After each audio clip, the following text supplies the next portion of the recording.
Tuning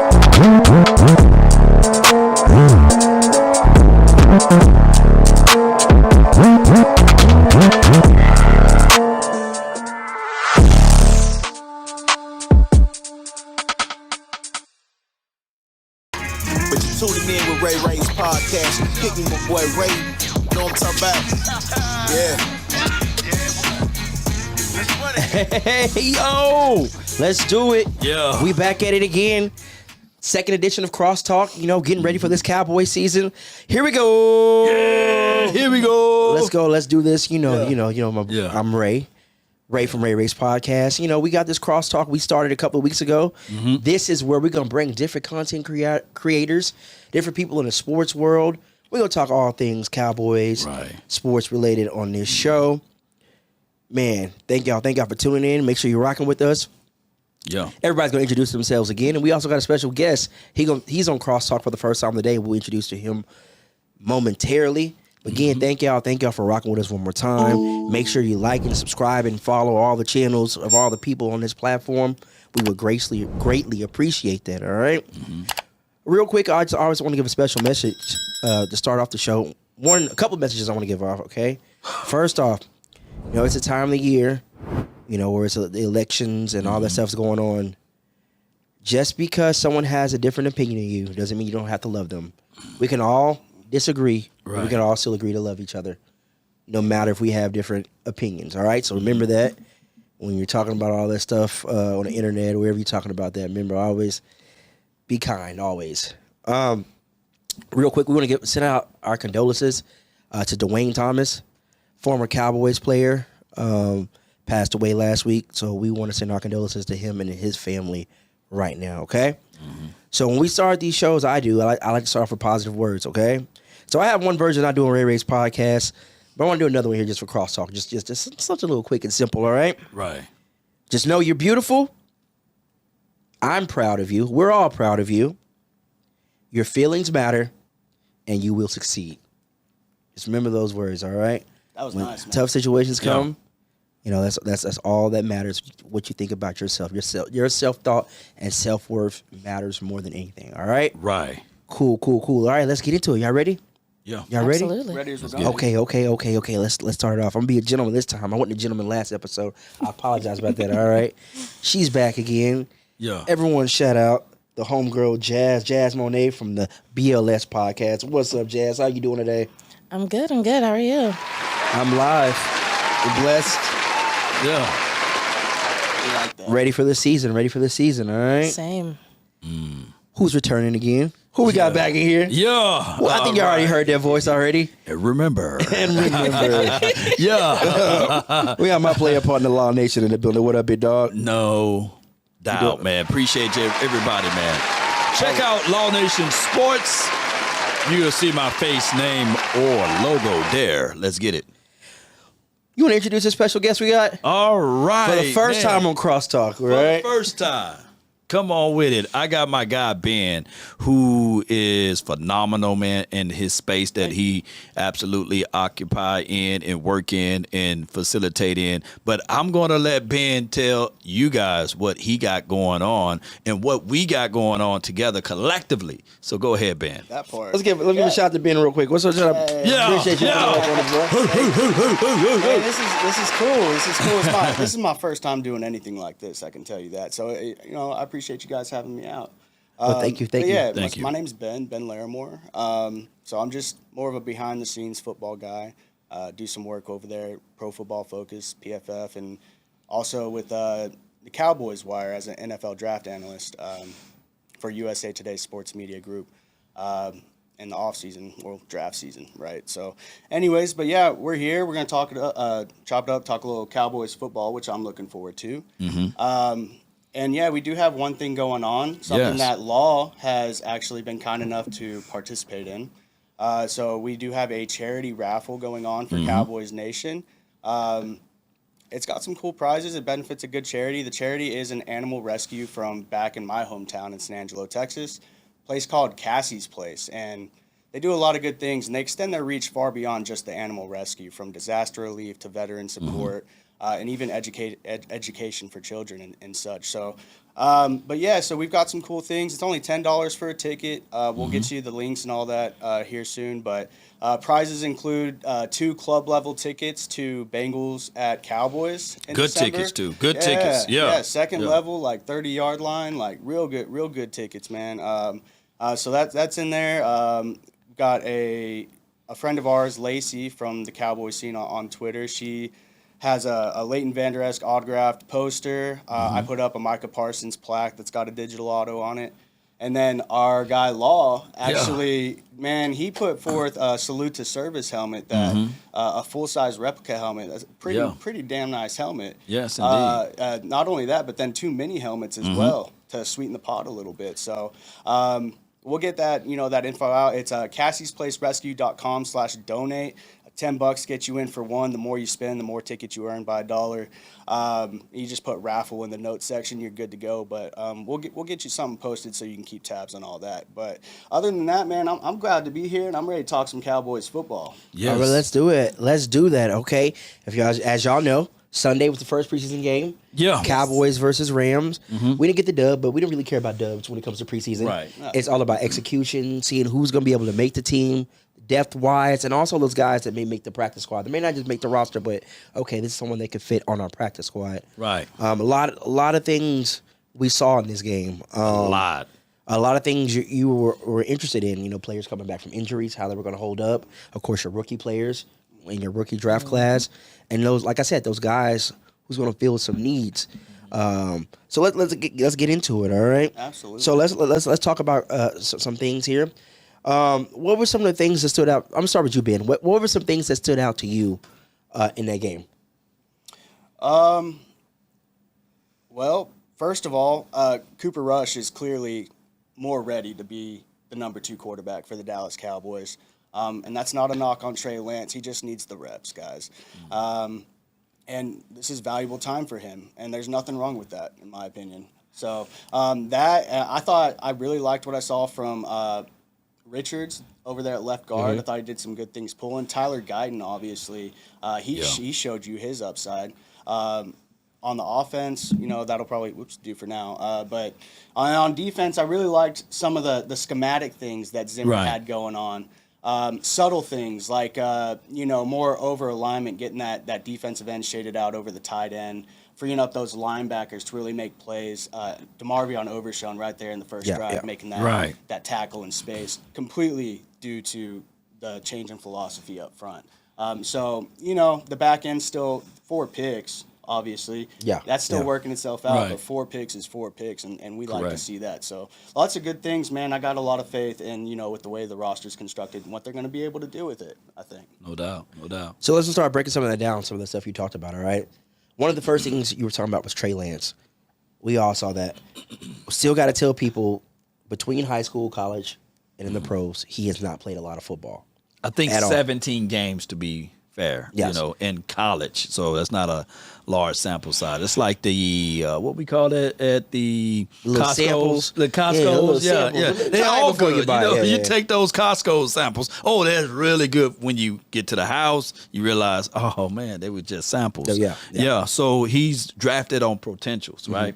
And what I'm seeing here from Trey is that we need more time. I'm not trying to put him in a box. I think that Trey have an unbelievable skill set as far as his arm talent. He got a strong arm. He can put the ball and fit it where it need to be. But one of the things that he is lacking on is touch. He don't have that subtle touch on the ball. But not to hijack that segment, though. But go ahead.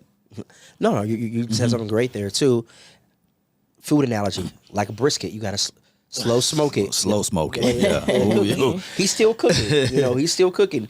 Well, he ain't cooking yet. He's being prepared. They're prepping. It's still he ain't cooked yet. Pause. Honestly, Pause is necessary, but it's still tough meat, man. I want my brisket with it. Pause. I can't deal with y'all. But no, honestly, you say he was drafted on potential, but one could even argue that he wasn't really drafted. Have you ever been swallowed? Oh my gosh! Have you gone through a time of swallowing where everything was overwhelming and you?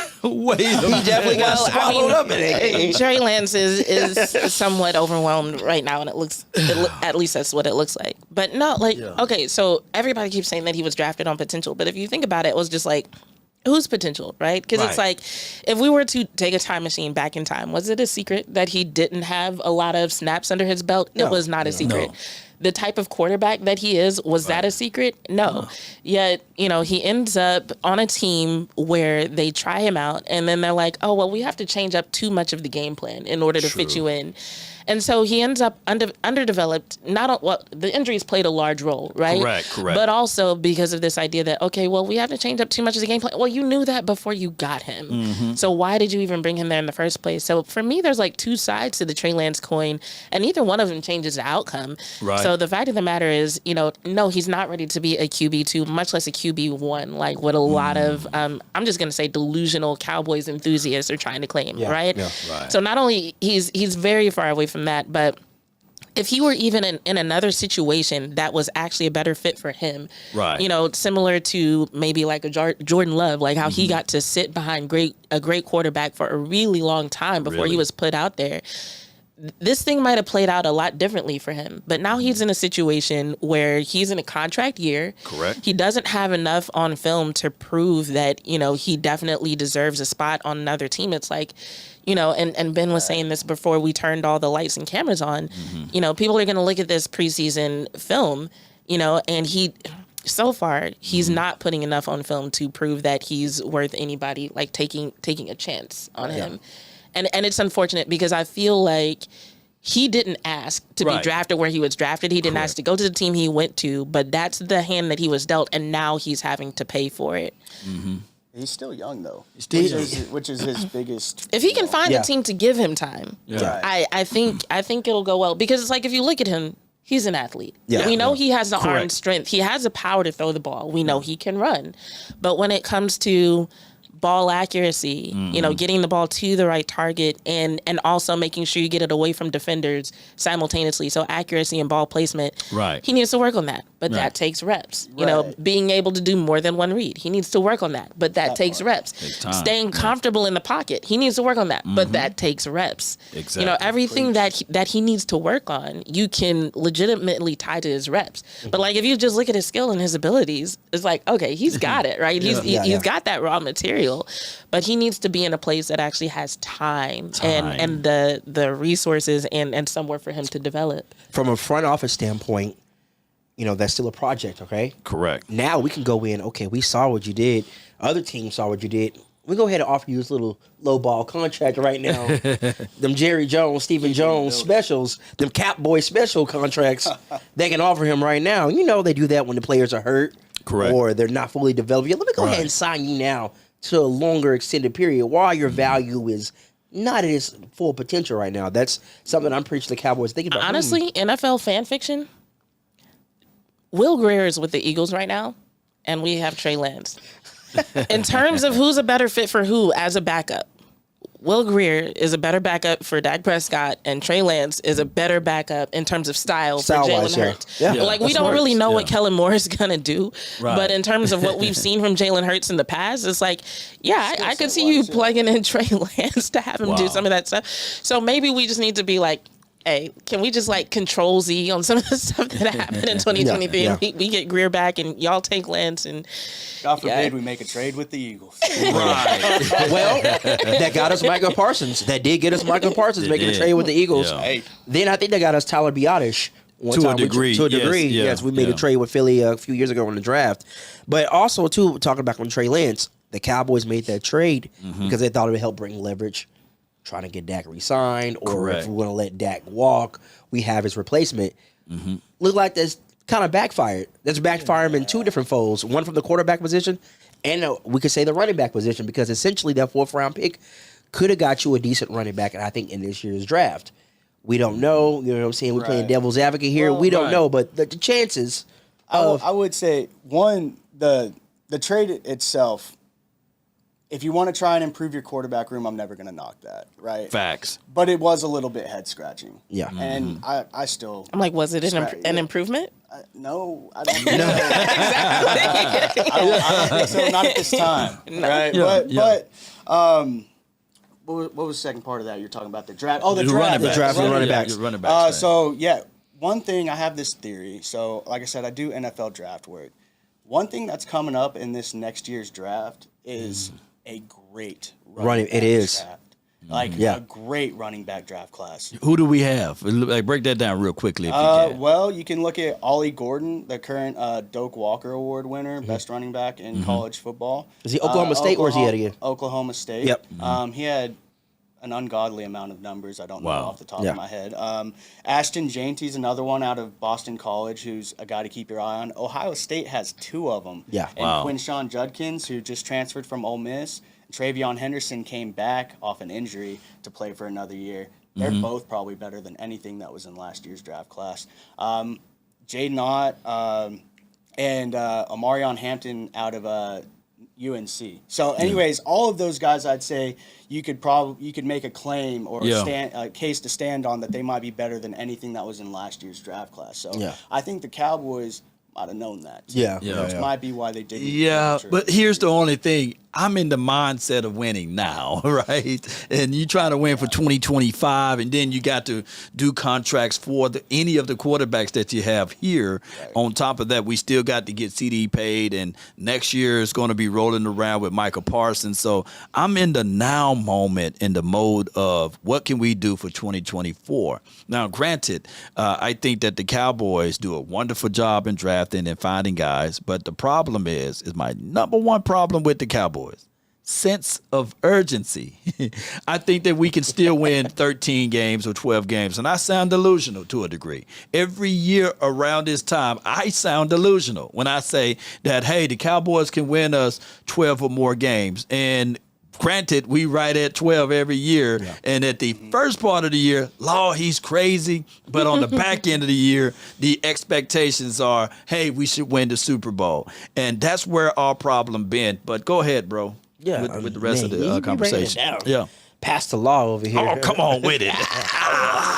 Man, I think Get off the island. Yes. most of the fan base agrees with you. I mean, that's just how it works. That's how that ball rolls, man. Yeah. Okay, so let's dive back into this first preseason game. All right? So you do work with PFF as you stated. Let's go over some of these grades. Okay. Sure. All right. Some of these grades are kind of eye popping to me. Okay, we're gonna dive into this. To all be right. clear, I did not work this game. Disclaimer. All right. So the highest graded Cowboys in Week 1 preseason via PFF. Number 1, Josh Ball with a 90.7. Okay. Yeah, I'll tell you. Number 2, DeMarvion Overshown. 87.5, and I say he stood out immediately. That boy good. He flashed. Before I go further with this, one thing let me tell you that stood out really the most to me, to a degree, wasn't even his field on the play. Is I was watching the pregame, they had him breaking the huddle. He was firing the guys up. I'm like, that means a lot. If they have him in the middle, football, man. Yeah. hyping everyone up, that means okay, we got a baller, we got a leader on our hands. So that really, to me, that characteristic is what stood out. But I just love that the passion persisted through the rehab.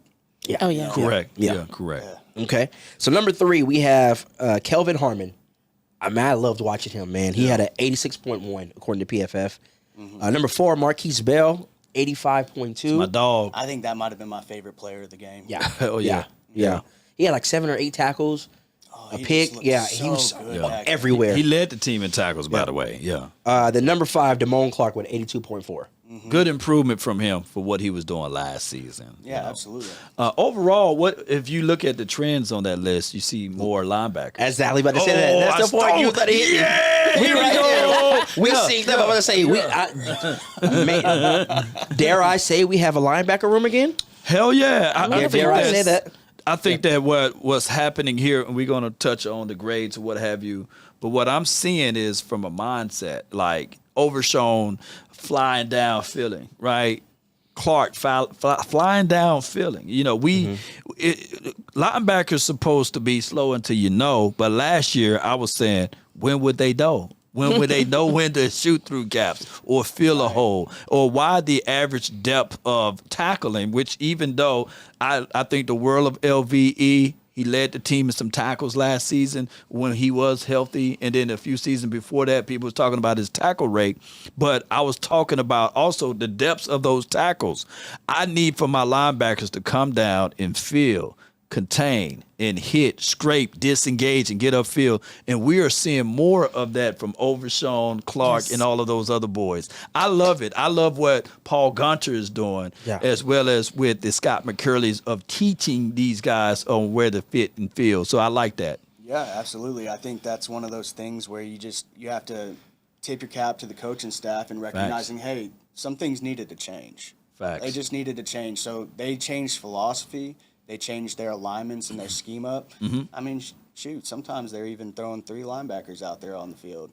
Last year, we were lucky to have 1 true linebacker on the field. Boy. Oh, yeah. From a bird's eye view perspective, it almost feels like last year when everybody was talking about on the offense, people being on the same page and how that enabled them to kind of play more synergistically because everybody knew everybody's job. And so they were able to help each other out. It almost feels like that's what we're seeing on the defensive side, but without it being so explicitly stated. But we are seeing them strategically work together or complement each other or, kind of fix mistakes under the radar. Right. Even though nobody did a whole press conference and made a season theme out of it, but we are seeing them, very much on the same page and working together as a unit. Right. And that makes a big difference. And plus, when we heard about the hire of Zim, that was one of the things a lot of people were expecting. We were like, okay, so we're going to have an actual linebacker court, right? Yeah. Not a bunch of converted safeties, right? Yeah, yes. Yeah. And speaking of that, the benefit of even going through the growing pains last year with my guy Marquise Bell being transitioned from a safety to a linebacker, you still got that intensity and you still get coverage and you got somebody that can fit and feel from a safety aspect who can play the deeper thirds or what have you. Go ahead, Ben. I was just going to say, and he just looks so knowledgeable doing it, natural now. Well, I'm seeing him come down from a quarter safety look where he's going, part of his job in that coverage is going to be to come down and help and run support. Correct. And I'm seeing if a linebacker on a particular play maybe gets a little bit washed inside, well, he's there to fill that fit, right? And then I saw a play where Overshawn corrected that wash in and got back to his fit. Well, he replaced him. And he just looked, it was spot on, man. He just looked real good doing it. And another thing, while we're speaking on defense, one of the things that's really stood out to me was hearing Overshawn doing an interview. He was like, the way Mike Zimmer called the game, he called it off a feel and sight, not a play sheet. Okay, I want to run this play. No, he was adjusting That says a lot. He was adjusting to what he saw on the field. Like, all right, cool. Let me call my defense now. All right, this is one what you run. Boom. And he really is a brilliant defensive mind, in my opinion. His defenses can get pretty complex, and I know there's a bit of a debate about how much you want to change or how much you want to implement, and this, that, and the third. But that just goes to show you that this man knows it, and if he's going to call, he's going to expect you to execute it. So the balance is going to be, how much do you put on the players? How do you call the right game? So that's what we got to see. In one of my brief conversations with him, he stated that I'm not going to give you the same M&F and look. I'm keeping PG-13, in a game. So you may think you're seeing the same M&F and thing, but it's not going to be the same. I'm just using his quotes. One word. No, I love it. Disguise.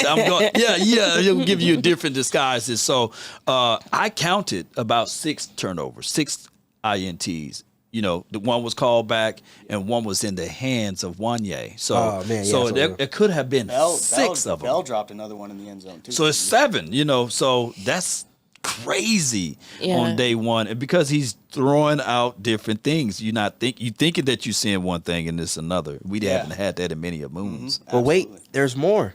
Whoa. There wasn't Diggs or Deron Bland on the field. God, so just imagine. Well, that's what's interesting because, so I know it's only been one game. So, we kind of have to, temper our expectations and our evaluation. But, I heard a lot of commentary about how Cowboys fans are used to seeing our defense be a lot more dominant up front. And then people are like, well, Parsons and Law weren't out there. So, we have to take that into consideration. And then it's like, well, we didn't have Diggs out there. Like, there were a couple of people in the secondary that weren't out there as well. But, like, I feel like even with what we did see, we have a big reason to be, like, very excited about our secondary. Not only I think we're going to get a lot of takeaways, a lot of coverage sacks, I think, can happen this year. They dialed up a lot of, like, pressures, right? Whether it's, like, a dog from the linebacker where he's reading, and if he stays in, he can come up and try and get a sack and on pass play, things like that. But a lot of zone pressures too, and a lot of rotating safeties. And people are obsessed with the double A mug look. Yeah. I'm sure you've heard that term. And we saw a fair amount of that, but we saw a fair amount of pressures coming when it wasn't a mug look too. Right. And I think that's just a small sample size of the diversity that Zimmer can bring to this defense. Right. And the only reservations that we have, I have, is some of the D-tackle stuff. I've seen us getting pushed off the ball. Yeah. I'm seeing that my guy number 55 may have selected a wrong hole or what have you. But overall, Willie Harvey Jr., I think he's number 55. I think that he played a solid game. Right? Yeah. He played a solid game, but I've seen some things whereas in a live game with my guy Eric Kendricks, maybe alignment and assignment may be a little bit better, and that's what I'm looking for this next game, the adjustments and seeing who really picked up the playbook in the tape to see what they can do better at. Absolutely. All right. I think the coaching staff's going to be right there with you on that front. 100%. All right, so let's quickly go into those grades we talked about. All right, like we said, Josh Ball, 90.7. From your opinion, what went into that 90.7 grade? Oh, we want to know. He has arrived, ladies and gentlemen. Well, it was Law who I hadn't even seen the grades, and he said, "Show me the tape." Show me the tape. I said, "Well, I'm glad you asked, Law. Let me go take a look," and I did. I wrote down just a simple. Hey, yo, what the fuck? Oh, wait a minute. Tell me you've never done podcasts without telling me. I said, hold on, what's going on? So I went and looked at it, and every play, I jotted down my note from it, and I'm like, good combo block, got to the second level, threw a dude down on the ground in pass pro, making a block out in space, generating some push. Okay. I'm like, wow, from what I went and watched in his reps, there wasn't a whole lot to ding him for. I think maybe one play I saw where it was a screen, wasn't the smoothest set and release in the world. But other than that, I thought, hey, man had a good game. If he has a good game, give him his props, man, because he's been through it. He's been through it. Yeah. Oh, yeah. Don't go on Twitter, man. Don't go on Twitter. Him and Matt, well, let's go. But I would say he was on the ground a lot. Yeah, well, let's go was on the ground. And then TJ Bass didn't really give me what I really was looking for at that right guard spot. So it looks like he's favoring a leg. He was lunging. He was not finishing off on some of the plays. But go back to Josh Ball. I would say I talked to my boys, and we got this little text line that we got going on, and I think that I really take heed to what Vach Lombardi was saying. He was talking about the fact that he was good on run blocks. Oh, yeah. Pass pro, you still gonna have to worry about that. But every offensive lineman known to man loves run blocking because they can really get to it. Absolutely. So, yeah, maybe that's where his comfort spot at, but I'm still having my reservations on Josh Ball. And this Cowboys offensive line, anytime you can be strong at the point of attack in the run game, I mean, that's a positive over some of the things we've seen recently. But I'll tell you what, Vach, if he's saying something, just listen to him, man. Listen to him. All right, so we Overshawn, we got 87.5. We've kind of already touched on him. There's a lot of good things from him. The burst coming off the injury, I think, looked really good. Like the first play of the game, the first or second play of the game, we just scrape, getting upfield, What do you think about Overshawn? What do I think about him? Yeah. What was his influence, impact and whatnot in your opinion? I mean, honestly, so I tend to be like just very, holistic in my evaluation of players. So when I was looking at Overshown, what I was looking for was how he was going to bounce back, after the injury and being away for so long. And honestly, I'm just excited to see the intensity and aggression from him. And like, if if we didn't hear anything about him last year, would we have even known what he went through in terms of the injury and rehab and the length of time that he was away? I feel like we wouldn't.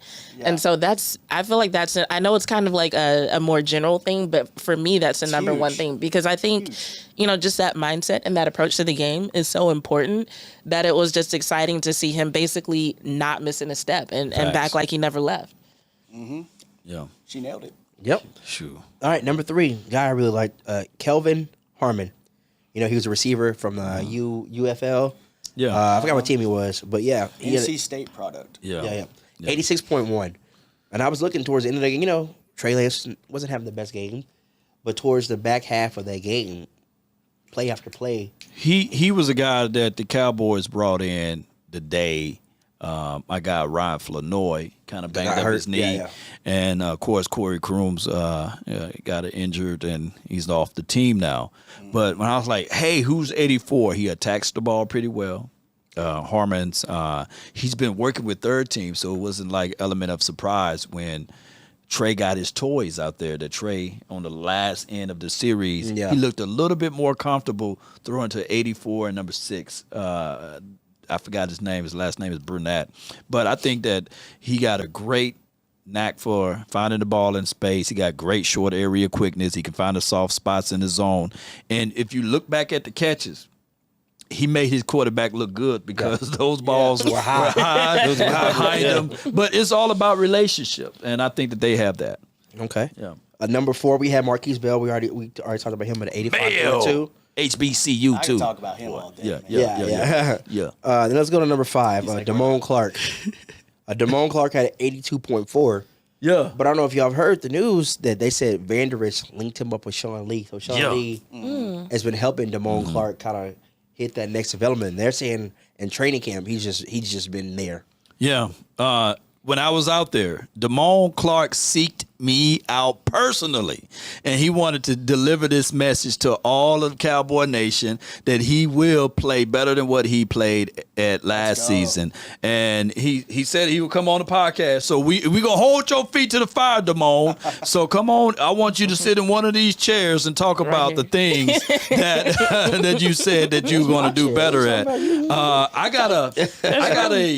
I got a tomahawk steak on the line because me and my guy Okoye, we got this deal that he's stating that Damone Clark won't be Damone Clark he would be the same guy that he was last season.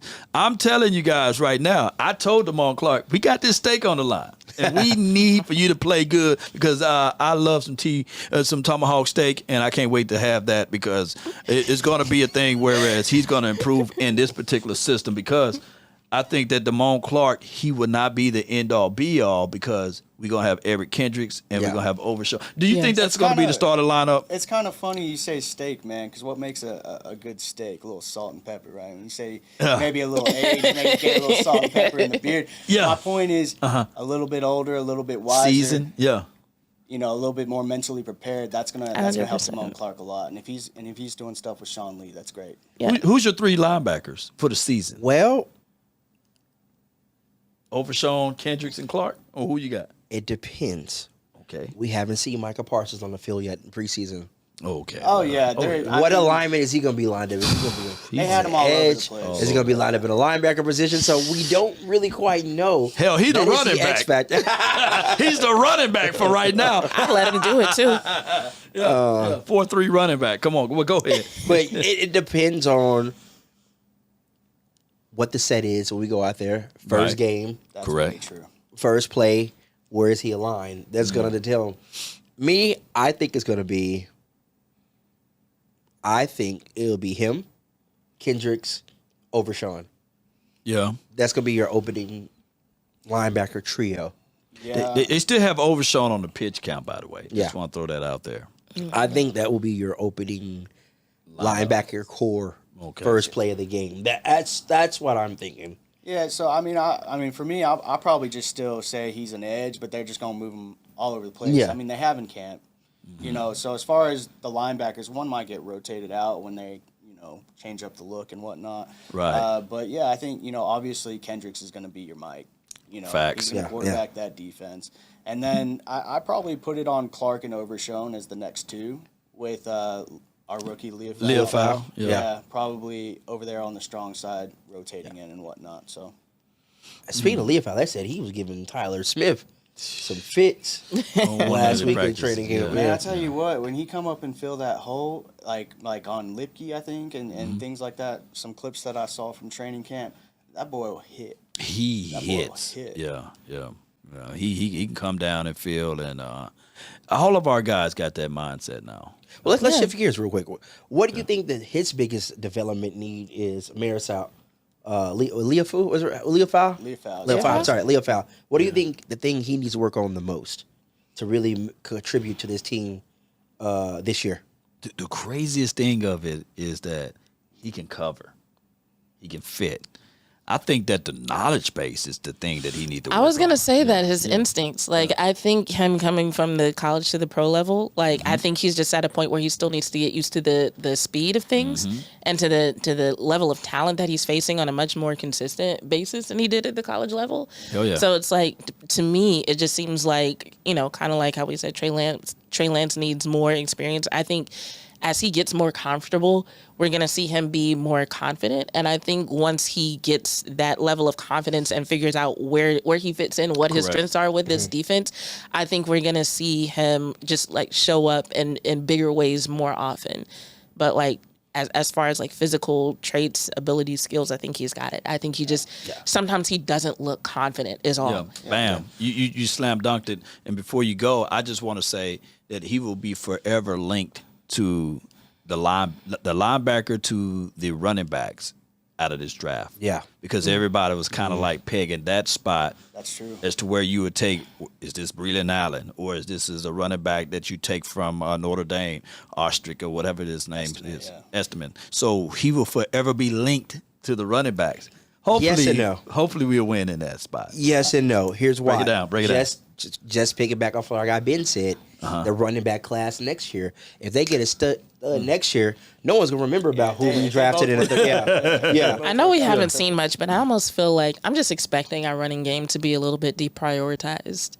This season. I mean, last year was our first experience with the whole Texas Coast thing, and it feels like as far as adjustments that they're making to the run game with who they're bringing back and what we've seen so far and how they keep bringing up Malik Davis. We like this guy. People are like, you don't want to trade for something? No, Malik Davis. I feel like they're just going to be can we get a little bit better at running in between the tackles, and then everything else is going to be pretty much the same. I'm not expecting big changes in the run game, honestly. I think we're going to see a little bit more power run this year. Yeah. Power run. I think that, and I think when they call that, I think that's going to help with some of that schematically. Right? Yeah. See, I like Snoop Connor. Speaking of power run, I like the way he ran in this game. He ran very violent, and I like that. It remind me of the time of when we had Tashard Choice and Marion Barber, and that's what I think Barbarian.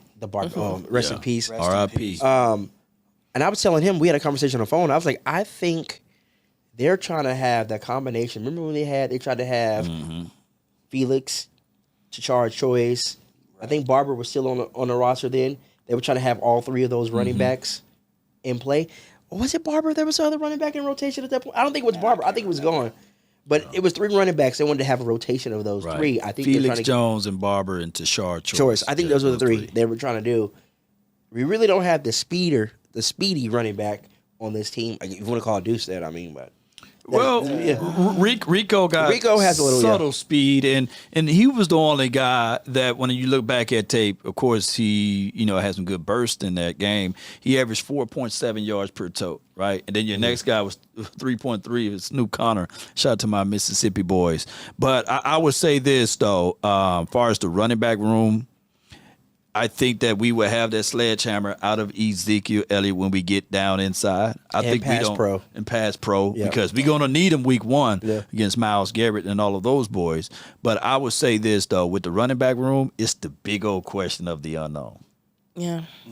Because I don't have confidence. Even I like Malik Davis, but he averaged 2.3 yards per rush. That's not enough. I think each of them that we expect to kind of be in the running for us, on the roster on game day, I think they all kind of do one thing or another a little bit better than the next guy. So I think that they use them correctly. That's going to be the battle, right? Mm-hmm. But I think you can get what you need to get done in the run game if you do that. Yeah, running back by committee. Yeah. That part. I still think we're gonna add. I think we're gonna add another running back at some point between the beginning of the season and someone get cut. You've been banging on that table since the draft. I think someone is. You're about to have what, like it's gonna happen. 1,500 players or so. Yeah. I think a running back and a defensive tackle is gonna be coming to this roster A lot at of some people point. are crossing their fingers for Izzy Abanaconda, I think is how you say it. Yeah, for the Jets. Yeah, from out of the Jets. I think he went to Pitt. Yeah. Don't quote me on that. I think so. Yeah, he went to Pitt. Yep. Yeah. Okay. Cool. But yeah, I mean, he did. He looked good coming out, going in the draft, and they've got him at like RB4, something. Wow. Yeah, we're gonna break a lot of these positions down. We'll do our 53-man prediction show. So make sure y'all stay tuned for that show. All right, that's gonna be a good show. That gives right? me anxiety.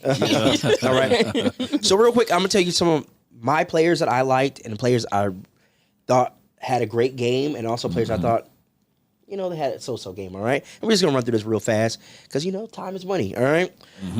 Players, of course, I thought did great over Sean. Obviously, Marquise Bell we already talked about, which he is in a contract year. Restricted free agent after this year, so it's a contract year. So he's trying to give me my money, as they say on the internet.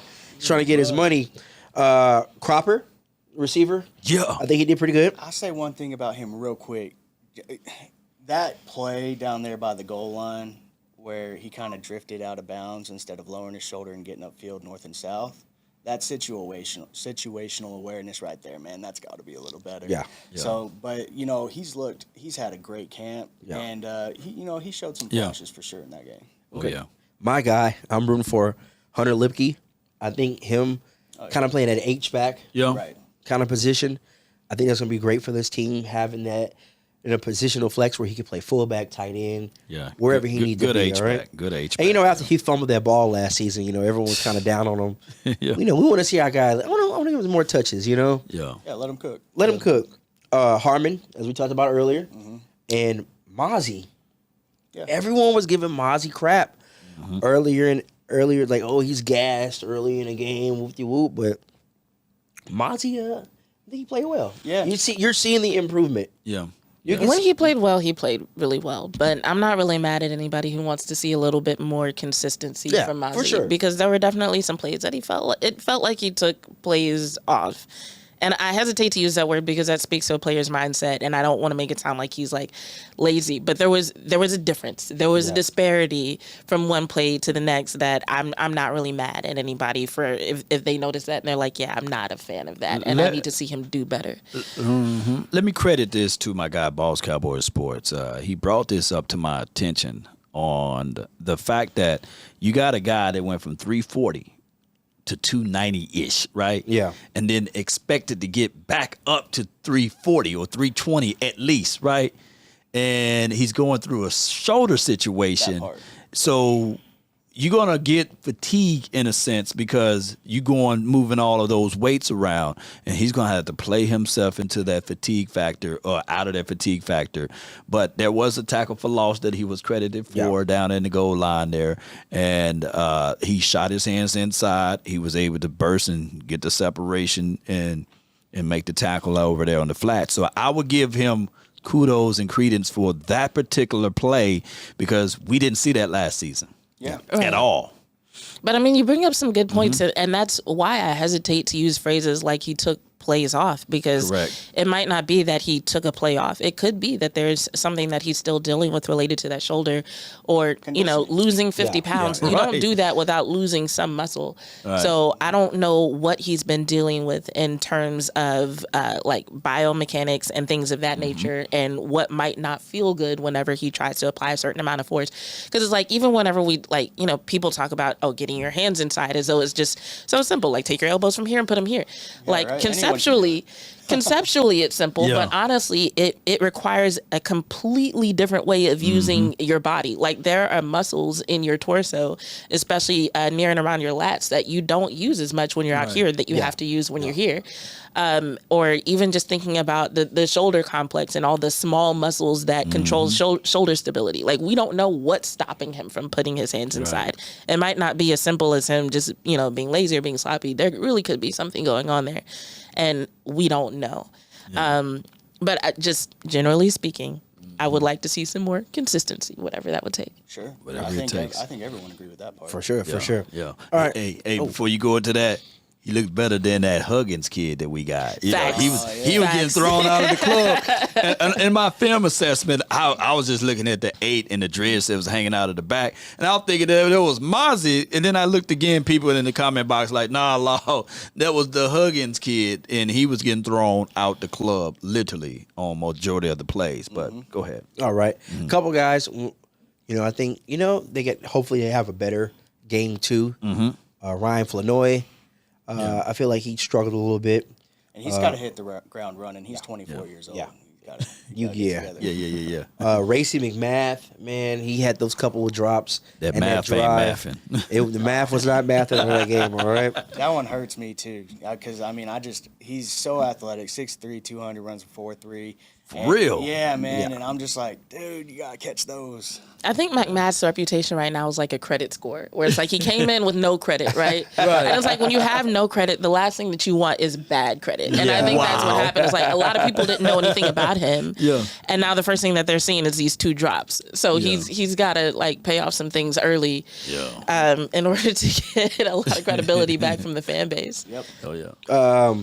Eric Scott Jr., I think he got beat up a little bit, but he did have that pick. Maybe Kind of just a bit. redeemed himself a little bit. He needed that pick. He needed that pick that bad. Yeah, Because they threw that straight at his head. Right. Don't care. You just collect that money off the church's ground. Just collect it Thank you and so cash it in. much. Thank you. Because he needed that. And of course, we already talked about Trey Lance, so we're not going to spend too much more detail in that. But one thing I did notice, man, he had issues connecting out of the flat.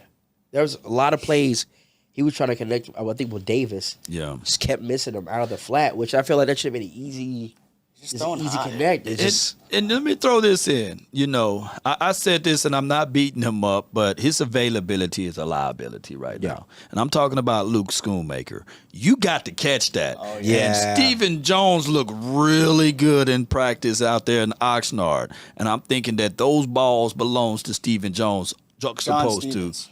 Yeah, John Stevens. Yeah, my bad. Yeah, I'm glad you corrected me. Yeah. I was like, wait. I know one way to say that. And you know why I'm saying that? Because Stephen Jones, his first name is absolutely John Stephen Jones. Did you guys know that? I did not know that. I'd heard that once before, but I wasn't. And because I used to play around with Stephen Jones, it's calling him John Stephen Jones, and now we get a guy named Stevens on the team, and it kind of throws me off. But those balls should have went to him, and I think that Schoonmaker, he missed plays. He missed days, and now he gets out there in the brightest of the spotlights, and they want to put him in front of other guys who earned their way to the field, and he drops the opportunity. And that tight end room is looking pretty good, man. Yeah. I mean, John Stevens. Yeah. Man, he looks slide out there, man. It's almost like you just let him be. he's a former receiver, right? If I remember, so that's So is Princeton Fant. Yeah. And I mean, I liked what Princeton Fant and Brevin Spans. Ford. Yeah. President of the Brevin Spanford fan club, Dallas. Let's go. If you didn't know. Anyways, no, they did some cool things. I mean, they had Spanford inside, Princeton Fant outside, out breaking route, just from Fant, and then just a little hitch by Spanford. Good chunk yardage, safe, reliable target. Yeah. I like when my blocking tight ends give you a reliable option in the pass game. And that's exactly what he showed, in my opinion, in the game. Could I dare say that Hendershot's on the outside looking in now? I thought that. I think he's been there for a while. Yeah. Right. He might be a little bit further outside I thought now. Mr. Stephen Jones almost took his job last year. Hey, he was on his way, but the ACL got in the way. There are a lot of guys that's on this team that's fighting for spots. That's really like we can literally look at them and say they can probably be on another team's roster. Not to switch over to wide receivers. Yeah. There's a guy named David Durden. Yeah. I'm telling you, coming off of an ACL, he's quick, he's elusive, he's on special teams. Return man, Yeah, yeah. He can do it. I think he's a 4-3 guy too, or 4-4, something like that. And he's a bigger target. And He got that length too.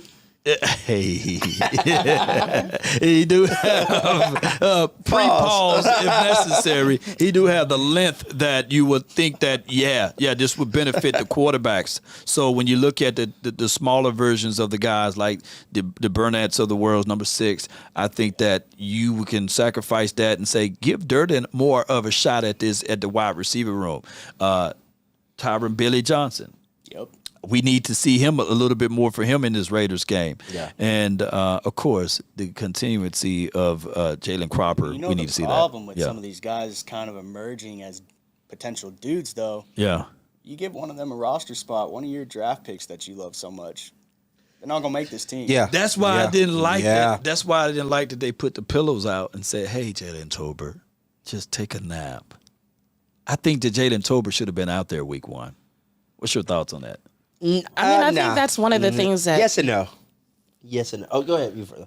I think that's one of the things that we say as fans because we need to see more, but it's one of the situations where at this point, with someone who's been around for so long, if the coaches don't need to see more, I'm good. Because it's not like the receivers who are out there were getting the best looks anyway, if we're being real. So I'm like, fine, whatever.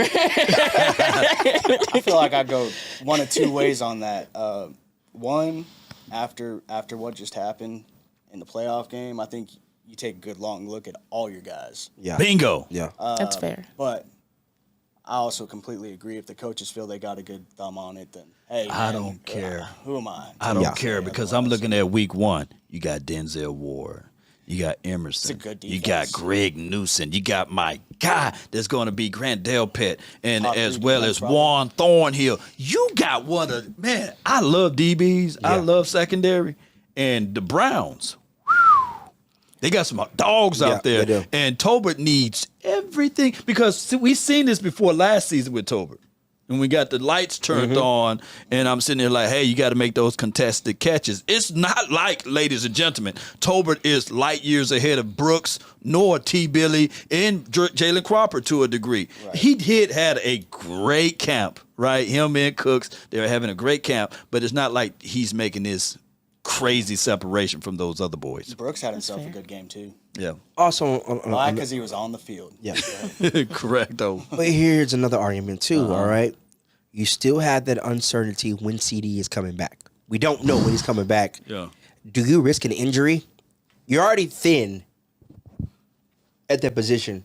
You know, you don't have a lot of experience. Rather, you don't have a lot of experience at that position. Right. You think Tauber is going to contribute this year? Do we want to risk him going out there for this game that's really kind of meaningless? That could be another reason why they didn't have him out there. Why would you put him out there? Who won the Super Bowl last year? The Kansas City Chiefs. Yeah, how did they I saw Pat Mahomes out there in preseason. So I don't give a dog who we have, and we talking about risking injury. I'm seeing Pat Money Mahomes out there throwing balls in preseason. I think that we shouldn't use the Browns as a preseason game. I think that we should be already getting these boys well oiled up to be ready to go. Well, I'm just saying for this first game. I'm just saying for this first game. I feel what you're saying, though. I feel what you're saying. Later in preseason, yeah, okay, let's see. We're getting closer here. Let's see what we got here. Do you know? Facts. You know, we do have 2 more games. They might put him out there. Oh, they need to be out here. Maybe give Cooper Rush some more snaps. So well, for guys like Jalen Tolbert, I feel like he only has 1 more game. Because that last game is going to be all the guys that's trying to find a spot somewhere on another team I'm going in to this league. that one. I'm looking Or at that. practice squad, which we may be announcing something we'll be doing for that game. Stay tuned for those details. Yeah. Absolutely. But that last game are those guys that are fighting for somewhere in this league in that game. This game, I want to see something. I want to see a lot of their starters for a little bit. That's what I'm hoping to see. I agree with you. I think there's going to be some dudes that get waived in the hope of bringing them back to the practice squad. Right. They're not going to make it. I don't think so, yeah. Yeah. Honestly, here's a guy out there. I think, for me, he's on a bubble. Eric Scott Jr. Yeah. I think he's on a bubble just because your top 4 corners are already in place between It's the depth. Diggs, Yeah. Bland, J. Lou, Carson. He's already made it. You just traded for a guy in Andrew Booth. Yeah. So we don't know what he's going to be able to give you. Clemson. Yes. That's why I think Eric Scott, one of those guys, he was drafted for a different regime. He may not make the roster. I'm not saying he's not, but I'm just saying Right. there's a possibility he may not make it. Could- He could be on a bubble. I think if it weren't for the lack of true depth there, Yeah. Right. his seat would definitely be hot. Yeah. But you might be right already. Yeah. So real quick, we're gonna dive into this offensive line, and then we're gonna wrap up. And then again, I want my guy Ben to talk about that charity again one more time before we leave. All right. So let's talk about this offensive line. All right. We got Chuma Edoga. He got hurt. He's gonna be out, missing some time. So that means our guy Tyler Guyton is his. It's his job. Right. It's his job to lose. All right. So this game, he played 21 snaps. He played. Okay. 13 of those snaps were pass block snaps. I don't think he got beat once. No, man. Yeah. My favorite thing about Tyler Guyton in Pass Pro is that he's got just this natural ability. I mean, he's so big and so quick for that size. He's quick in general. Right. But he's got this awesome ability to recover. He's got this jump set that will just erase, those margins that are typically enough to beat an NFL tackle. And I didn't think we were going to see it right away, but credit to him, man, because he went straight to work, and he's really shown you why he was worth a first-round draft pick, in my opinion. And it honestly didn't shock me. Want to know why? Because the recent history of drafting offensive linemen in the first round. Facts. It's just like, all right, when they draft the offensive lineman in the first round, now I'm like, all right, cool, I'm going to take your word for it. Dude, I'll be honest with you, he was a guy that I was like, I just knew they were going to take him, but I was like, there's other people I'd rather invest in round one because of how much development I felt like he needed at the time. Yeah. That boy's work ethic said, nah, hold my beer. Yeah. Hold this. Hold my beer. The Cowboys, if anything, they won by trading back or what have you and double dipping with the offensive line in general to fast forward to Cooper Beebe. But when you mentioned Tyler Guyton, his quickness and his ability, it's just crazy because he used to be a tight end and he's just so super athletic out there on the edge. Basketball player, and his skill set as far as his speed on the edge there is going to pay dividends for this particular team. So I'm hearing that from PFF that he was graded the highest amongst all of the Rookies. Yep. Oh, look at that. Yeah. So Sometimes you like it and sometimes hey. Now you want to like us. I'll take all of the good. I'll take all of the good with that because a lot of people poo-pooed on the pick because we were looking at it from a different perspective. But now when you see what the Jones family been doing with those offensive linemen in the first round, hey, have at it. Next season, go again. Go again at that spot. Because we may not have Zach Martin, but that's a whole nother conversation. I don't want to talk about that yet. Lord Jesus. I'm not ready for that right now. Hey, edit that out. I expected Guyton to get the job anyway, so it's like the end result doesn't shock me. Well, I feel bad for Edoga. Right. Shouts but out to them for doing the whole rookie, all-pro steal thing on the offensive line with the ones this week. They got Guyton and Beebe with the ones this week, so it's looking like what everybody wants. And let's True. Let's segue into that talking about Beebe. Let's talk about that whole center competition. She was going to touch on guys real quick. I'm so sorry. I apologize. Forgive me.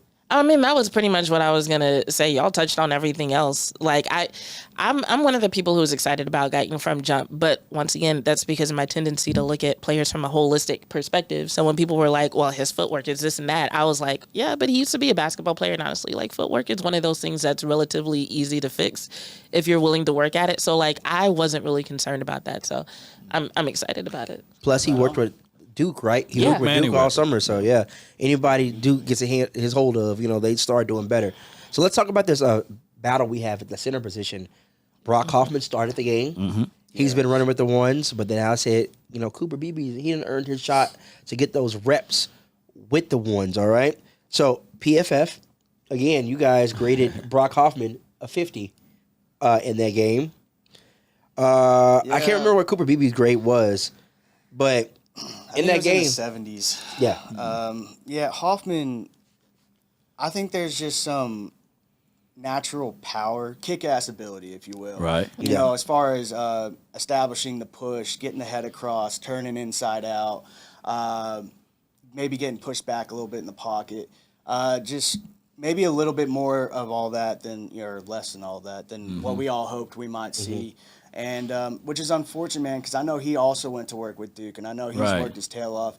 I mean, he's smart. He knows what he needs to do, and all those things. But, you know, at the end of the day, you're going to put the dog in there probably, right? Which Beebe showed.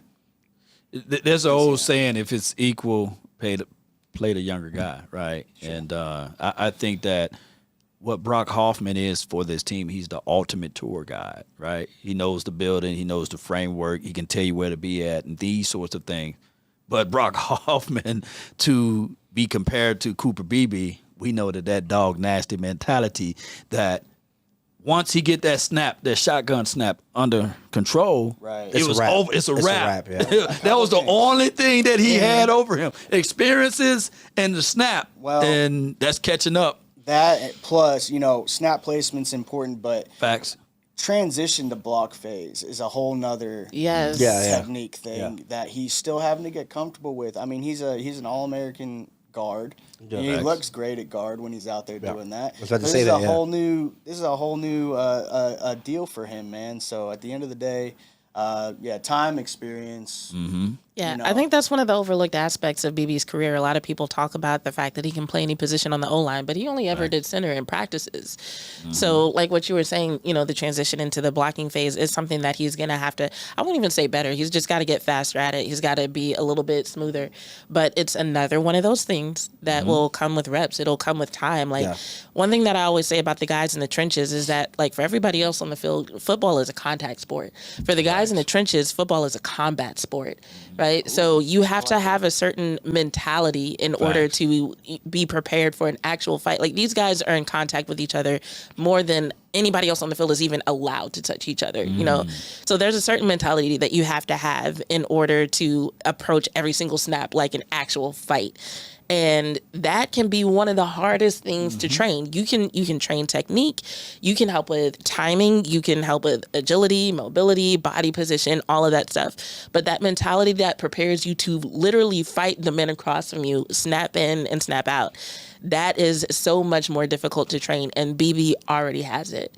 So I think once he gains more experience and he gets more comfortable doing that in an actual game scenario, it's going to be game over. It'll be his job to lose. And just remember real quick, too, this guy's an academic All-American as well. He's a smart guy. Exactly. Put it in front of him, he'll learn it. Just give him the time. And just to put a cherry on this, that's why I wanted him week 1, week 2, week 3, because I want him to be battle tested and ready when the postseason get here. I'm foreseeing this team to be a postseason team. I don't want to throw him out there and still learning and getting those reps on the back end. I wanted him to get those things on the front end. So when we in the postseason, it won't be a shock value for him. Because what he did, he had 42 reps at center, maybe about like 13 or 15 reps at left guard. You still see, like, he's got natural at left guard, but he just, you know, he's maybe questioning himself on it a little bit. He's still adjusting, but overall, I think that cat's going to be, honestly, I think he's one of the steals of the draft. Yeah. To get him where we got him in the draft, like, I literally said that in an article. Yeah. Cooper Beebe is an example of how sometimes the length of the period leading up to the draft can lead people to overanalyze, because there was so much talk about like, well, his arms are too short. And it's like, now you look back on that and it's like, really? Is that what people were getting hung up on? That's what cost TJ Bass last year, really. I think that was the main knock on TJ Bass coming out of the draft last year. Well, he didn't get drafted, but being undrafted because they said his arms were too short. So, short arms. Short arms, yeah. Before we go into anything else, he's going to be wedged in between two All-Pros, right? Zach Martin to his right, Tyler Smith to his left. So it's a perfect storm for him when he makes this team as a center and he don't have to overanalyze or do anything. And just to touch on these short arm things, I hate that, because that's the reason why we didn't go get T.J. Watt many a moons ago. We picked Taco Charlton because he had to holler some arms or what have you. We're going to move on right Give now. Give me T.J. Watt. Come on. But could that be the reason why the Cowboys didn't invest heavy running back? Because, like, we got these three hosses they're going to be in the middle of our offensive line. Maybe run production will be better just because of the production on the offensive line. Yeah. I don't know if they were thinking about run production, but just the way this offense runs and the importance of the offensive line, whether it's running, passing, protecting Dak, whatever, I could see them considering that to be a higher priority than getting a top tier running back. Because like even now, like if I were to say like describe our run game, there's a lot of speculation. There's a lot of what, like, you know how you said you think you'll see more power runs. Okay, cool, but we really don't know. But we do know what we need from the O-line. So they were like, all right, let's address what we know we need, and if we can do some things in the running game, cool. But we know we need to do something about this O-line. Got you. Well, this has been this week's episode of Crosstalk. But before we leave, remind y'all to tune in. These are going to be dropping every week now once football season starts. Every week you're going to see these different content creators, PFF guys and analytic guys swapping in and out. So make sure you tune into these episodes. Also, stay tuned for some information about this upcoming Cowboy season. Maybe you can come watch the game with us somewhere. I don't know, live broadcast. Who knows? Some parties. I don't know. We'll let you know about that. Also, let's talk about this charity real quick one more time because I feel like that's something important to talk about. Absolutely, man. People that give back to the community, we're just trying to help them do it. CassiesPlaceRescue.com/donate. $10 for a ticket. Really cool prizes. Really valuable prizes. And just a good cause. So do something good today. Yes, indeed. $10 is the value of it. What you're giving is something remarkable because with $10, you get a chance of an opportunity to get 30-yard line. Yeah, man, and there's not a bad seat technically. Level, y'all. I mean, you gotta show your ticket twice. Yeah, one to get in the building, and then another to get to the seat. or even a cool helmet, man. Not to just talk about value, but it's salute to services, man. And the Cowboys normally don't generate and produce that helmet, but the value is north of $380. Just putting that out there. So with $10, you get a possibility to getting something like that. That's remarkable. And on a personal level, Law, I just really appreciate you for contributing to the cause. That's awesome. I know they appreciate it, so thank you for that. Thank you for helping promote it, Jazz. We haven't had the chance. I think you actually shared it last night. So thank you, sir, for Let's get it. Speaking of promoting it, you have until August 28th, by the way. That's why we keep bringing it up. Yeah. Time is running out. Hurry up about it right now. Ben, start with you, then everyone work their around. Shout out all your social medias where you want people to find you, some of your work, your articles. Shout all those places out for us. So Cowboys Wire. You can find my draft stuff there. Other than that, I talk a lot of football on the old X app. Larimore, that's LARIMORE _Ben. Man, I reply to you guys too. Yeah. I like to have fun. You guys make it a lot more fun for me to do that. So that's where you can find me. You can find me usually on Twitter and occasionally on YouTube. I don't even know if I'm allowed to say my Twitter on here, so Go ahead. Yeah. You can find me by searching for Bitches Love Sports. You can go to bitcheslovesports.com or blspodcast.com and find links to everywhere where I post anything. I do write occasionally, but these days it's mostly video. So yeah. Yeah. And remember, bitches do love sports, so I do like it. But you can find me at Law Nation Sports. And what's going on? Hey, that's right, Ben. I'm not lying. They do love sports. Absolutely. Yeah. In my experience. Yeah. Hey, Oh, man. He said, there goes everything. But Law Nation Sports on all platforms. Look that up. You will see my face, name, and logo. And shout out to 97.9 The Beat. We also there. DC for life. Let's get it. Nice. And you know me, it's your boy Ray, the host with the most. You can check me out on Instagram, Ray_Rays podcast on Instagram, YouTube, Ray_Rays podcast, RayRaysPodcast.com. Yeah. Look all that up. You can find all these amazing videos, other episodes of regular Ray_Rays podcast, Crosstalk, or our very most controversial episode we had to start off the beginning of the year. You can go back and watch that thing because I still get comments about that. So which part? Yeah. We'll talk about that later. Shout out to my guy Jesse Holly though. Shout out Jesse Holly. Oh, that one. That was wasn't me. That was him. You know, you hear that, Mama Parsons? Hey, He's the guy. You hear that? It's him. It's him. I'm just playing. Thank you. Today's episode. no, thank you. We're looking forward to next week's crosstalk. It's your boy Ray, Law Nation, Jazz Monet, BL. Go ahead, say it. Bitches love sports. They love the sports. They love it. And my guy being PFF, USA Today, Cowboys Wire. This has been another crosstalk, and we gonna catch y'all next time. We out of here. Yeah. Gotta sample that for my new intro. Hey. Get money all day, get money all night. Sip my drink, ho, let's get right. Getting paid.